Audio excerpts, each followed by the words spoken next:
तो पिछले एपिसोड में हमने देखा था कि यूयू लुचेंग को फाइट के लिए चैलेंज करता है और अब वह लगातार उसके ऊपर अटैक करने लगता है, पर लुचेंग बिना यूयू को सीरियस लिए उसके सभी अटैक्स को रिफ्लेक्ट कर देता है।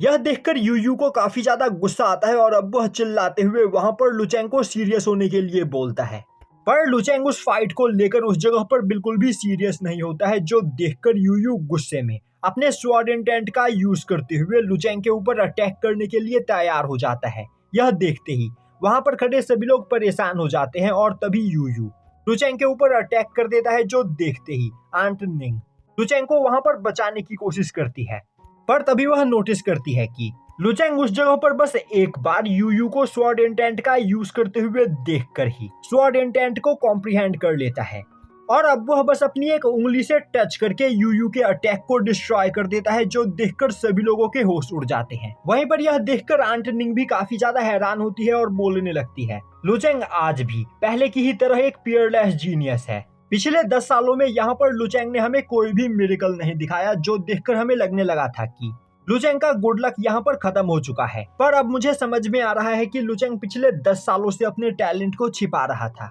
तभी यूयू दोबारा से अपने स्वॉर्ड इंटेंट का यूज करते हुए लुचेंग के ऊपर अटैक करने की कोशिश करता है, पर लुचेंग उसके सभी अटैक्स को डिस्ट्रॉय करते हुए यूयू को अपने स्वॉर्ड इंटेंट का यूज करते हुए खुद से दूर फेंक देता है और अब यूयू वहां पर उस फाइट में हार जाता है, जो देखकर वह काफी ज्यादा दुखी होता है और बोलने लगता है, आखिर ऐसा कैसे हो सकता है, आखिर मैं इस फाइट में कैसे हार सकता हूँ।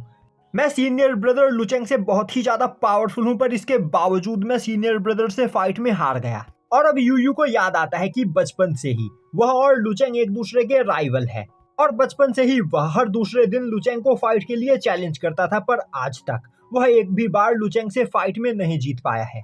और यहाँ पर लुचेंग से ज्यादा पावरफुल बनने के बावजूद आज वह लुचेंग से फाइट में हार गया और अब वह लुचेंग के सामने बो डाउन करते हुए बोलता है, सीनियर ब्रदर, आखिर आप यहाँ पर अपने स्वॉर्ड इंटेंट की प्रैक्टिस कब से कर रहे हो और आखिर आपको यहाँ पर स्वॉर्ड इंटेंट को समझने में कितना टाइम लगा। तभी लुचेंग हंसते हुए बोलता है, आज पहली बार मैंने तुम्हें स्वॉर्ड इंटेंट का यूज करते हुए यहाँ पर देखा और मैं अपने फर्स्ट ट्राई में ही स्वॉर्ड इंटेंट का यूज करना यहाँ पर सीख गया। यह सुनते ही यूयू के होश उड़ जाते हैं। दूसरी ओर साओक्वी लुचेंग की अब और भी ज्यादा बड़ी फैन बन चुकी होती है और अब वह मन ही मन सोचने लगती है, मैं बड़ी होकर बिल्कुल सेक्ट मास्टर जैसी बनूंगी। दूसरी ओर लुचेंग के टैलेंट को देखकर यूयू वहां पर बहुत ही ज्यादा शर्मिंदा हो चुका होता है, इसीलिए अब वह अपने स्वॉर्ड को उठाते हुए वहां से भाग जाता है। आंट निंग उसे रोकने की कोशिश करती है, पर यूयू अपना मुंह छिपाकर वहां से भाग जाता है। अब आंट निंग लुचेंग के पास आते हुए बोलती है, लुचेंग, मुझे स्टार्टिंग से ही तुम पर यहाँ पर पूरा यकीन था। मैं बचपन से ही तुम्हें यहाँ पर देखती आ रही हूँ और मुझे पता था कि तुम एक पियरलेस जीनियस हो, तो अपने इस टैलेंट का यहाँ पर ठीक से यूज करो। मैं जानती हूँ कि तुम्हारे नेतृत्व में तुम्हारा मो सेक्ट जल्द ही हमारे कॉन्टिनेंट के सबसे ज्यादा पावरफुल सेक्ट्स में से एक बन जाएगा। यह बोलते हुए आंट निंग वहां से चली जाती है।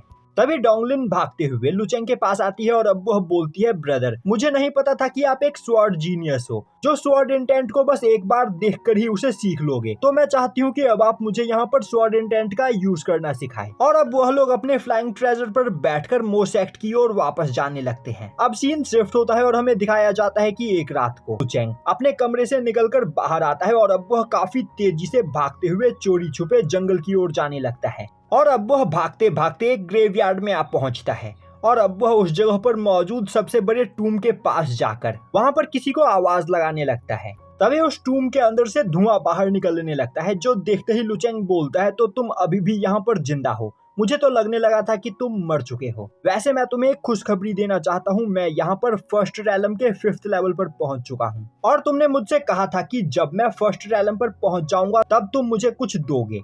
यह बोलते हुए वह अपने पास से एक नीडल को बाहर निकालते हुए अपनी खून की एक बूंद उस टूम के ऊपर गिराता है।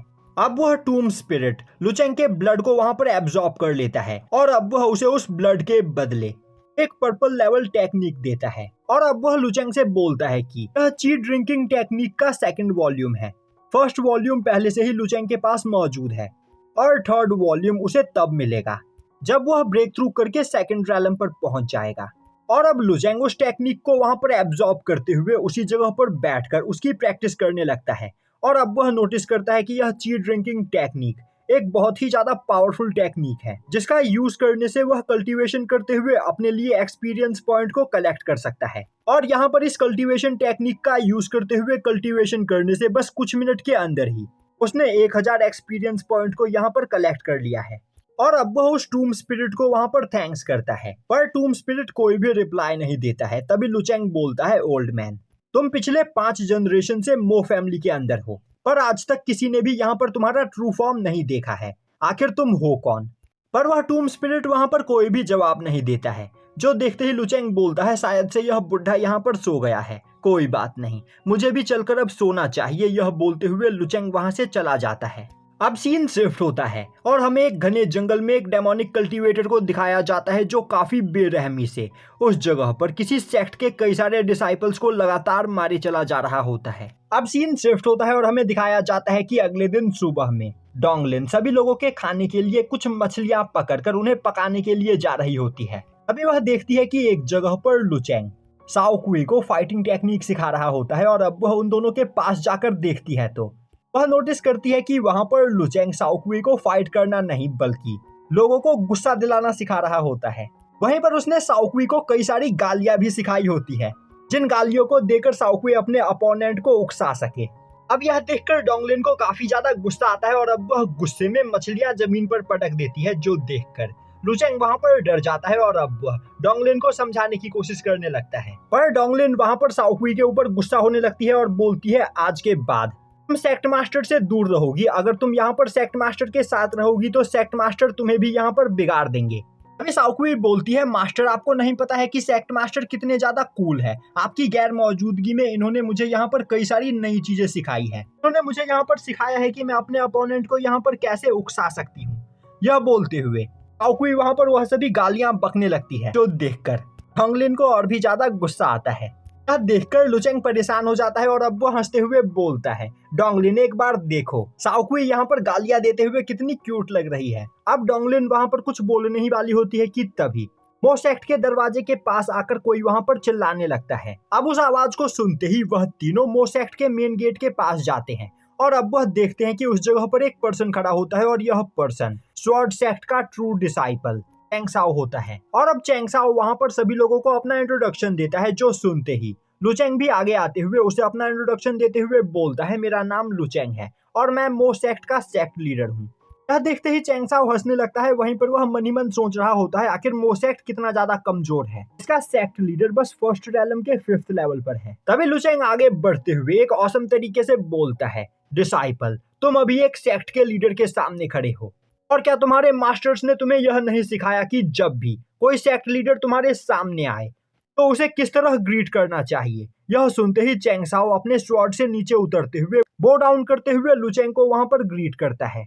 यह देखते ही लुचेंग बोलता है, ये हुई ना बात, तुम सच में एक संस्कारी बच्चे हो, तो मुझे बताओ कि आखिर आज तुम मेरे मो सेक्ट में क्या करने के लिए आए हो। तभी चैंग साओ बोलता है, सेक्ट लीडर मैं अपने स्वॉर्ड सेक्ट से आपके मो सेक्ट के लिए कल्टीवेशन रिसोर्सेज लेकर आ रहा था, पर रास्ते में कुछ डेमोनिक कल्टीवेटर्स ने हम पर अटैक कर दिया और उन्होंने हमसे सभी कल्टीवेशन रिसोर्सेज को छीन लिया। यह सुनते ही लुचेंग को काफी ज्यादा गुस्सा आता है और अब उसकी बॉडी के अंदर से काफी खतरनाक किलिंग इंटेंट रिलीज होता है, जिसे देखते ही चैंग साओ डर जाता है और अब वह सोचने लगता है, क्या यह पर्सन सच में बस फर्स्ट रैलम के 5th लेवल पर है या फिर यह यहाँ पर अपनी कल्टीवेशन को छिपा रहा है। दूसरी ओर लुचेंग गुस्से में बोल रहा होता है, मुझे बताओ कि आखिर वह डेमोनिक कल्टीवेटर कहाँ पर है। अब चैंग साओ बोलता है, मास्टर वह डेमोनिक कल्टीवेटर फ्लेम फॉरेस्ट के अंदर छिपा हुआ है और उसकी कल्टीवेशन 2nd रैलम के 2nd लेवल की है। साथ ही साथ उस फ्लेम फॉरेस्ट में रहने वाले कई सारे पावरफुल मॉन्स्टर्स उस डेमोनिक कल्टीवेटर के पेट है, जिस वजह से वह डेमोनिक कल्टीवेटर और भी ज्यादा खतरनाक हो जाता है। और जब हम रिसोर्सेज लेकर मो सेक्ट की ओर आ रहे थे तब अचानक से उसने हम पर सरप्राइज अटैक किया। मैंने अपने साथियों के साथ उस डेमोनिक कल्टीवेटर से फाइट करने की कोशिश की, जिस फाइट में मेरे कई सारे साथी मारे गए, पर मैंने उस डेमोनिक कल्टीवेटर को इंजर कर दिया है। साथ ही साथ मैंने उसके ऊपर एक ट्रैकिंग फॉर्मेशन भी सेट कर दिया है, जिससे मैं इस ट्रेजर का यूज करते हुए उसे ट्रैक कर सकता हूँ। यह सुनते ही लुचेंग गुस्से में बोलता है, मुझे तुरंत ही उसके पास लेकर चलो। अब सीन शिफ्ट होता है और हमें दिखाया जाता है कि साओ चैन लुचेंग को अपने साथ लेकर फ्लेम फॉरेस्ट के अंदर आ चुका होता है। वहीं पर अब वह अपने ट्रैकिंग ट्रेजर को फॉलो करते हुए काफी घने जंगल में आ जाता है, पर अब तक पर अब तक उसे वहां पर डेमोनिक कल्टीवेटर का कुछ भी अता पता नहीं चलता है। और अब वह बोलता है, मास्टर आपको परेशान होने की कोई जरूरत नहीं, मेरा यह ट्रेजर जल्द ही उस डेमोनिक कल्टीवेटर को यहाँ पर ढूंढ निकालेगा, आप बस थोड़ी देर यहाँ पर इंतजार कीजिए। तभी लुचेंग बोलता है, अब तुम्हें यहाँ पर नाटक करने की कोई जरूरत नहीं। तभी साओचैन की बॉडी के अंदर से एक इंसेक्ट निकलकर बाहर आता है और अब हमें पता चलता है कि वह डेमोनिक कल्टीवेटर अब तक उस इंसेक्ट का यूज करते हुए साओचैन को कंट्रोल कर रहा था। और अब वह डेमोनिक कल्टीवेटर हंसते हुए बोलने लगता है, मो सेक्ट का सेक्ट लीडर सच में बहुत ही ज्यादा स्मार्ट है, पर साथ ही साथ वह बहुत ही बड़ा बेवकूफ है, जो वह मेरे इस चाल के बारे में पता होने के बावजूद मेरे इस चाल में फंस गया। और अब वह डेमोनिक कल्टीवेटर उस जगह पर एक फॉर्मेशन को एक्टिवेट करते हुए उस फॉरेस्ट में मौजूद सभी पॉइजनस इंसेक्ट को वहां पर बुलाने लगता है। तभी लुचेंग बोलता है, तुमने आज मुझे यहाँ पर यह बकवास बात करने के लिए तो नहीं बुलाया होगा, तो मुझे बताओ कि आखिर तुम्हारा प्लान क्या है। यह सुनते ही वह डेमोनिक कल्टीवेटर हंसते हुए बोलने लगता है, मेरा यह प्लान है कि मैं तुम्हारी बॉडी के ऊपर यहाँ पर टेक ओवर करूंगा और तुम्हारी बॉडी के ऊपर टेक ओवर करने के बाद मैं खुद लुचेंग बनकर पूरे के पूरे मो सेक्ट को कंट्रोल करूंगा और फिर मो सेक्ट में आने वाले सभी कीमती रिसोर्सेस और ट्रेजर्स को मैं अपने साथी डेमोनिक कल्टीवेटर्स के पास भेजता रहूंगा। यह सच में एक बहुत ही अच्छा आइडिया है। इससे मेरे डेमोनिक कल्टीवेटर्स बिना किसी प्रॉब्लम के कल्टीवेशन रिसोर्सेज का यूज करते हुए अपनी पावर को जल्द से जल्द बढ़ा सकते हैं। और तो और यहाँ पर जल्द ही डीमन फेस्टिवल स्टार्ट होने वाला है और उस डीमन फेस्टिवल में उसी डेमोनिक कल्टीवेटर को डीमन किंग की उपाधि मिलेगी, जिसने यहाँ पर सबसे ज्यादा डिस्ट्रक्शन मचाया होगा। और मैं आज यहाँ पर तुम्हें मारकर तुम्हारी बॉडी के ऊपर टेक ओवर करने वाला हूँ। दूसरी ओर मेरे साथी तुम्हारी सिस्टर और तुम्हारे सभी डिसाइपल्स को जान से मार देंगे, जिसके बाद पूरे के पूरे मो सेक्ट को यहाँ पर हम कंट्रोल करेंगे। और मैं देख सकता हूँ कि तुम कितने ज्यादा कमजोर हो, तो आखिर तुम्हारी सिस्टर और तुम्हारे डिसाइपल्स कितने ज्यादा कमजोर होंगे। यह सुनते ही लुचेंग हंसने लगता है। अब हमें दिखाया जाता है कि एक डेमोनिक कल्टीवेटर मो सेक्ट के अंदर घुसकर डोंगलिन को मारने की कोशिश कर रहा होता है, पर डोंगलिन उसके सभी अटैक्स को डॉज करते हुए अपने एक ही अटैक में उस डेमोनिक कल्टीवेटर का सर काट देती है। और अब डोंगलिन की यह टेक्निक देखकर साओक्वी काफी ज्यादा इंप्रेस हो जाती है और बोलने लगती है, मास्टर आखिर यह कौन सी टेक्निक थी, मैं भी यह टेक्निक यहाँ पर सीखना चाहती हूँ। अब सीन शिफ्ट होता है और हमें दिखाया जाता है कि लुचेंग उस डेमोनिक कल्टीवेटर की बातें सुनकर जोर जोर से हंस रहा होता है। और अब वह हंसते हुए बोलता है, बेवकूफ, तुम्हें नहीं पता है कि तुमसे यहाँ पर कितनी बड़ी गलती हुई है। मैं भले ही यहाँ पर कमजोर हूँ, पर तुम्हें यह नहीं पता है कि मेरी सिस्टर कितनी ज्यादा पावरफुल है और तुमने यहाँ पर चीजों को कुछ ज्यादा ही मिसकैलकुलेट कर लिया है। इस वजह से आज यहाँ पर तुम्हारा मरना तय है। यह सुनते ही वह डेमोनिक कल्टीवेटर कई सारे मॉन्स्टर्स को वहां पर समन करते हुए उन्हें लुचेंग के ऊपर अटैक करने का ऑर्डर देता है, पर लुचेंग अपने एक ही अटैक में उन सभी मॉन्स्टर्स को मार गिराता है। तभी एक जाइंट सिंडिपीड पीछे से लुचेंग के ऊपर अटैक करने की कोशिश करता है, पर लुचेंग अपने एक ही अटैक में उस सिंडिपीड के साथ साथ उस डेमोनिक कल्टीवेटर के भी 2 टुकड़े कर देता है। और अब वह उस डेमोनिक कल्टीवेटर के स्पेस पाउच को उठाकर देखता है तो उसे उस स्पेस पाउच के अंदर से कुछ टोकन्स मिलते हैं, जिन्हें वह अपने साथ लेकर वापस से अपने मो सेक्ट की ओर जाने लगता है। अब सीन शिफ्ट होता है और हमें दिखाया जाता है कि लुचेंग वह डेमोनिक टोकन्स आंट निंग को दिखा रहा होता है। और अब आंट निंग लुचेंग को बताती है कि यह पर्पल मून सील है और सभी डेमोनिक कल्टीवेटर के पास यह टोकन होते हैं। इससे यह साबित होता है कि यह सभी डेमोनिक कल्टीवेटर किसी एक ऑर्गेनाइजेशन से जुड़े हुए हैं और जिन डेमोनिक कल्टीवेटर्स ने तुम्हारे मॉम डैड को मारा था उनके पास भी इसी तरह का टोकन था। मैं पिछले 10 सालों से उन डेमोनिक कल्टीवेटर्स को ढूंढ रही हूँ, पर पता नहीं पिछले 10 सालों से वह दोनों ही डेमोनिक कल्टीवेटर्स गायब है।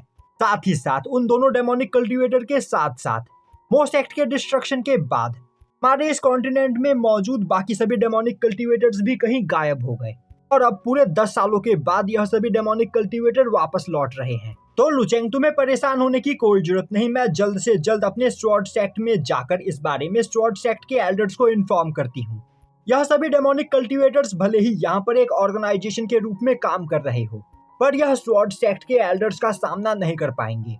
यह बोलते हुए आंट निंग वहां से चली जाती है। अब सीन शिफ्ट होता है और हमें दिखाया जाता है कि लुचेंग ग्रेवयार्ड में उस जाइंट टूम के पास बैठकर अल्कोहल पी रहा होता है। वहीं पर वह बोल रहा होता है, 10 साल, पूरे 10 साल हो चुके हैं और मैं पूरे 10 सालों से उन सभी डेमोनिक कल्टीवेटर्स का यहाँ पर इंतजार कर रहा हूँ। और जब 10 सालों के बाद वह कल्टीवेटर्स वापस लौट रहे हैं, तब मुझे पता चल रहा है कि वह सभी डेमोनिक कल्टीवेटर्स आपस में मिलकर एक ऑर्गेनाइजेशन के रूप में काम कर रहे हैं।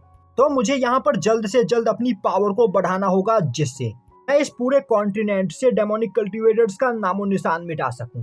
तभी टूम स्पिरिट टूम से निकलकर बाहर आते हुए लुचेंग के पास मौजूद पर्पल मून सील को खा जाता है और अब वह पर्पल मून सील के बदले लुचेंग को वहां पर एक नक्शा देता है, जिसे देखकर लुचेंग काफी ज्यादा हैरान होता है और यहीं पर यह एपिसोड खत्म हो जाता है।